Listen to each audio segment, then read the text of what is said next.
Exactly. There are only two truly global players within Europe. And actually within the European Union, I think that France is perhaps the only truly global player. Of course, France is a permanent member of the United Nations Security Council.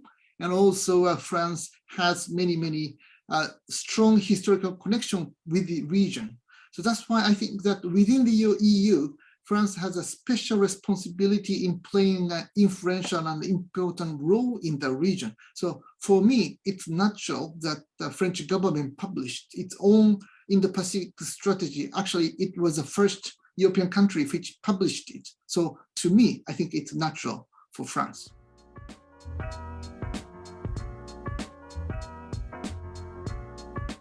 China is, of course, the most important player in the region, together with the United States. And there have been some differences in Japan's approach to China and France's approaches to China. So it is more necessary for Japanese government and French government to coordinate their differences. Even between the United States and Japan, there are many differences. That's why the two countries are trying to minimize those differences. But between Japan and France, there are more differences because France and Japan have actually their own distinctive interests in the region and also with the relationship with China. That's why I think that there must be more coordination to diminish such differences between Japan and actually France in their policy towards China.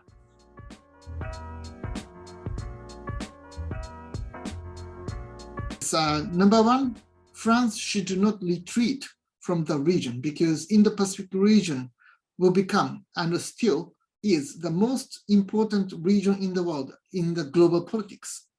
So even though it is difficult or it would be difficult for France to maintain good relationship with both United States and China, there are many difficult issues for France to maintain a good relationship with both United States and China.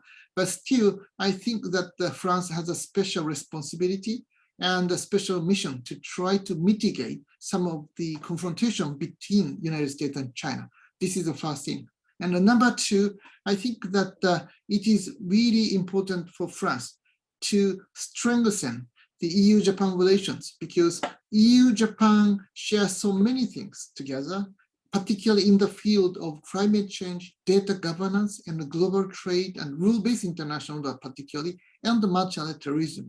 There are many common approach between Japan and the EU. Of course, France is the main player, key player in leading the European Union on its global policy, global strategy. That's why I think France has to place the EU-Japan relation at the core of its Indo-Pacific strategy. And number three, I also think that France needs to maintain its good relationship with both Japan and the United States, because the United States is the most important country, the most powerful country in the world. But still, Japan is basically the second largest, important economic power among democracies, liberal democracies, second to the United States. So number one economy and a number two economy among the liberal democratic world. I think that it is very important for France to maintain a good relationship with both United States and Japan.